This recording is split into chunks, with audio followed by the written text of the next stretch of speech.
भारत की तीनों सेनाओं के युद्धाभ्यास से पाकिस्तान घबराया हुआ है। हिंद की सेना के तेवरों से मुल्ला मुनीर बौखलाया हुआ है।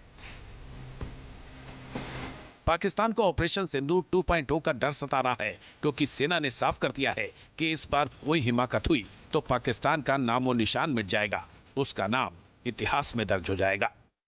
सेना प्रमुख के इसी बयान और जवानों के दृढ़ निश्चय से पाकिस्तान में घबराहट है। भारत अपनी सैन्य तैयारियां परख रहा है, लेकिन पाकिस्तान की नींद उड़ गई है।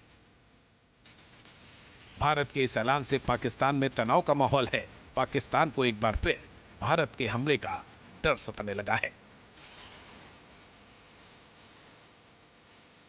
भारत के 12 दिनों के सबसे बड़े युद्धाभ्यास से पाकिस्तान में घबराहट का आलम ऐसा है कि उसकी नौसेना के प्रमुख नावीद अशरफ एक्टिव हो गए हैं। नौसेना प्रमुख इसलिए सक्रिय हुए हैं क्योंकि पाकिस्तान को इस बार समंदर के रास्ते खतरे का डर सता रहा है। इसी कारण उसकी नौसेना के प्रमुख नावीद अशरफ विवादित सरकी क्षेत्र में पाकिस्तान की अग्रिम चौकियों का दौरा करने पहुंच गए। पाकिस्तानी सेना ने उनके दौरे से जुड़ा वीडियो भी जारी किया। इस वीडियो में ये जानते हुए भी कि पाकिस्तान की नौसेना भारत के सामने कहीं नहीं ठहरती, वो सर क्रीक से जिवानी तक समुद्री सीमा की संप्रभुता की रक्षा का दावा करते दिखे।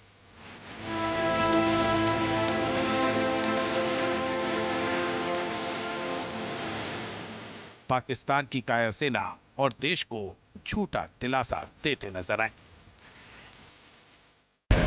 We know how to defend our sovereignty and every inch of our maritime frontier from the Sir Creek to Djibouti.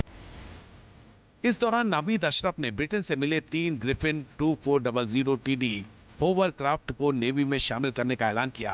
Hovercraft को विशेष रूप से चुनौतीपूर्ण भूभागों पर एक साथ चलने के लिए डिजाइन किया गया है, जिसमें उथले पानी, रेत के टीले और दलदले तटीय क्षेत्र शामिल हैं। सरकीक क्षेत्र इसी विशेषता के लिए जाना जाता है।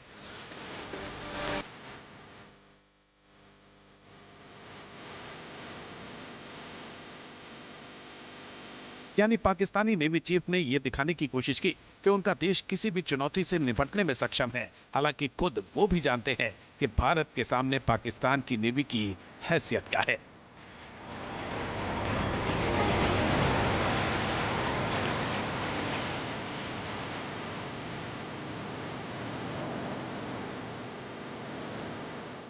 भारत जहां स्वदेशी और आत्मनिर्भर हथियारों के दम पर समुद्री ताकत बढ़ा रहा है, वहीं पाकिस्तान की नेवी चीन से मिले कबाड़ के हथियारों और जहाजों के भरोसे है। इसी कारण पाकिस्तान घबराया हुआ है। घबराहट के कारण पाकिस्तान ने सिंध और दक्षिणी कमान के लिए अलर्ट जारी कर दिया है। पाकिस्तान की वायुसेना को किसी भी हमले का जवाब देने के लिए तैयार रहने को कहा गया है। बहावलपुर स्ट्राइक कोर और कराची कोर को विशेष तैयारियों के लिए चुना गया है। शोरकोट, बहावलपुर, रहीम यार खान, जाकोबाबाद, भोलारी और कराची जैसे हवाई अड्डे भी स्टैंड बाई मोड में हैं। इसके साथ ही पाकिस्तानी नेवी को अरब सागर में गश्त और गतिविधियां बढ़ाने के निर्देश दिए गए हैं। पाकिस्तान ने 28 और 29 अक्टूबर के लिए नोटेम यानी नोटिस टू एयरमैन भी जारी किया है।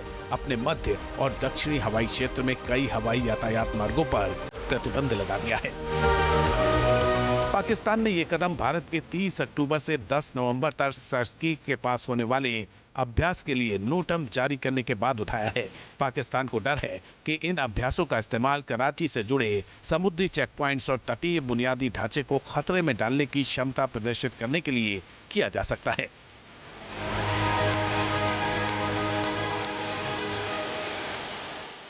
यानी भारत सिर्फ अपनी सैन्य तैयारियां परख रहा है, अपनी सेनाओं को भविष्य के किसी भी खतरे के लिए तैयार कर रहा है, लेकिन पाकिस्तान की नींद उड़ गई है। ऐसा इसलिए क्योंकि पाकिस्तान की फितरत में ही साजिश छिपी है।